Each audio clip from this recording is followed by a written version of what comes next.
Ci andiamo a prendere un aperitivo? Se hai mai sentito un italiano parlare di aperitivo e non hai ben capito che cosa intendesse, in questo episodio, in questo podcast, lo capirai perché è un podcast dedicato o che parla di aperitivo in Italia e di apericena.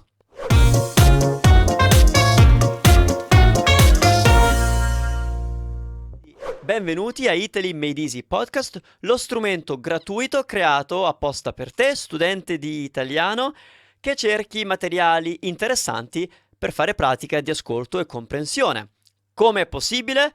Beh, uno, c'è un italiano vero, madrelingua, che ti parla in italiano, un italiano chiaro, a velocità non supersonica, ridotta ma ancora un po' veloce, ma comunque cominciamo.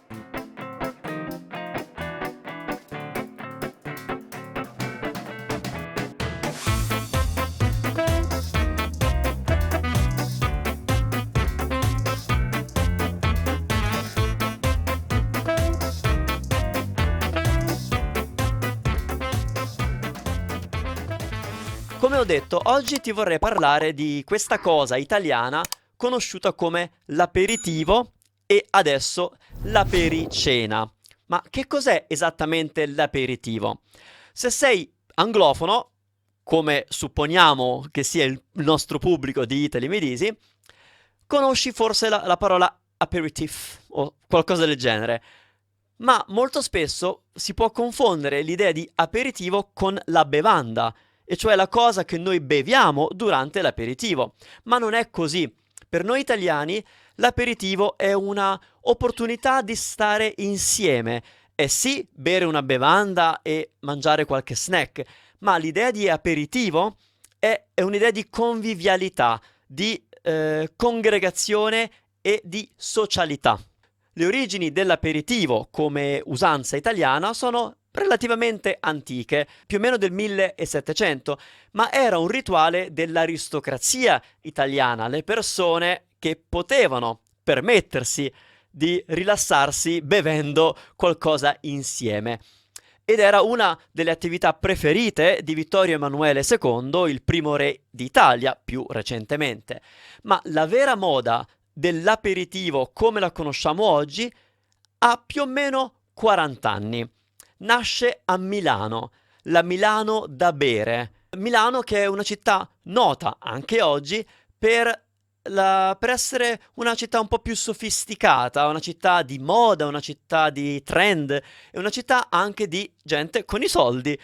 Quindi tutto questo insieme ha portato alla diffusione dell'usanza dell'aperitivo. Quindi inizialmente limitata alla zona di Milano, poi limitata al nord Italia, ma adesso è sicuramente una tendenza completamente italiana da nord a sud, con delle piccole variazioni in usi e costumi, ma l'aperitivo si fa sia a Milano sia a Catania.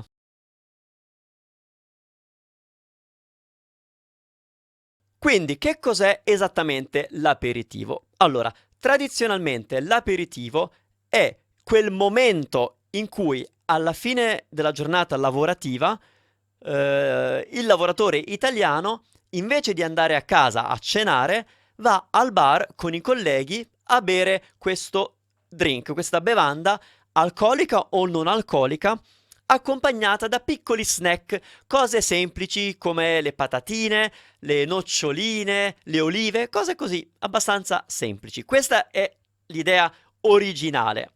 Adesso l'aperitivo è molto di più. Non bisogna finire il lavoro per andare a prendere l'aperitivo, ma soprattutto a noi italiani piace così tanto quest'idea di stare al bar insieme a fare piccoli snack e a bere, che l'aperitivo si è protratto e adesso non è soltanto prima di cena, ma è una cosa che dura ancora di più, tanto che ora parliamo di apericena. C'è stata una trasformazione da un aperitivo classico in cui si beveva uno spritz o un Negroni, di cui ti parlo dopo, e si mangiavano 2 patatine e 2 noccioline, a adesso una versione molto più elaborata e costosa dell'aperitivo vale a dire la pericena, in cui si bevono le stesse cose, sempre lo spritz, sempre il Negroni, ma invece di mangiare soltanto olive e patatine, vengono servite cose più elaborate, crostini, tramezzini, patè di varie verdure, patè di olive, che ne so, verdure in pinzimonio. Se non sai che cos'è il pinzimonio, è un condimento molto semplice italiano, composto sostanzialmente da olio di oliva di ottima qualità, sale, opzionalmente pepe, limone, aceto balsamico, ognuno ha la sua versione, e si intingono le verdure fresche e crude dentro il pinzimonio. È una cosa incredibilmente buona e anche sana. E come ho detto, questo apericena non finisce più alle 7 prima di andare a casa, ma diventa sostanzialmente una piccola cena. Potremmo dire che è simile all'idea delle tapas in Spagna, anche se è diverso.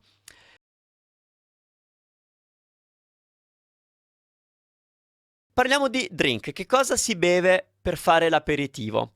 Non è necessariamente una bevanda alcolica, esistono anche versioni analcoliche per fare l'aperitivo. Io, per esempio, che non bevo alcolici, se faccio l'aperitivo non prendo una bevanda alcolica, prendo un San-Bitter, un'aranciata amara, delle bevande ovviamente non alcoliche, è possibile, ma generalmente distinguiamo due grandi tendenze.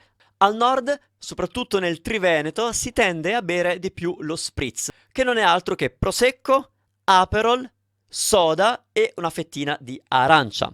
A Milano invece ora va di moda un cocktail chiamato Lo Sbagliato, che è un Negroni con spumante. Al sud invece l'aperitivo più comune, più diffuso è il Negroni, che è fatto, devo leggere perché io, come ho detto, non bevo, non so niente di alcol. Il Negroni è gin, Campari, vermouth rosso e fettina di arancia. Allora, la mia esperienza con l'aperitivo in Italia è un po' mista, nel senso che, essendo una persona che non beve alcolici, non è che mi faccia poi così tanto piacere andare a fare un aperitivo con gli amici, ma ci vado perché bevo una bevanda così interessante e stuzzico. Generalmente io vado per le cose a base di verdura, e quindi, a parte le verdure col pensimonio, ma mangio le olive. Patatine non mi piacciono tanto. Le patatine, parliamo di quelle commerciali. In Italia sono famose le patatine San Carlo, è una marca, ma sono patatine in una busta. Se ci sono patate fritte vere, allora mangio anche quelle, ma non è comune.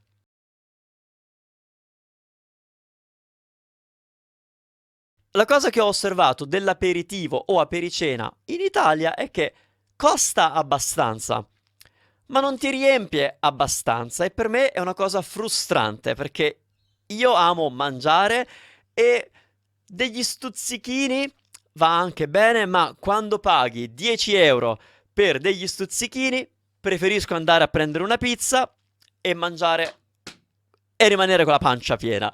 Questa è la mia opinione. Ma tu che hai viaggiato e che sei stato o stata in Italia, hai mai fatto un aperitivo con i tuoi amici italiani?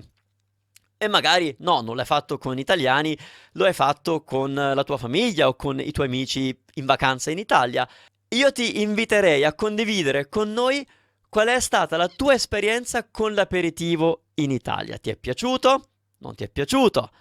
È stata una bella esperienza o no? È costato troppo o il giusto o poco? Magari sei andato, che ne so, in Sicilia o in Campania, dove le cose costano di meno, e hai avuto una bella esperienza. Non lo so. Per oggi io ti lascio. Ti invito nuovamente ad andare su Italy Medici Academy e guardare che cosa ti offriamo. Magari c'è qualcosa che ti aiuta ancora di più con il tuo italiano. E ci vediamo la prossima volta. Ciao ciao.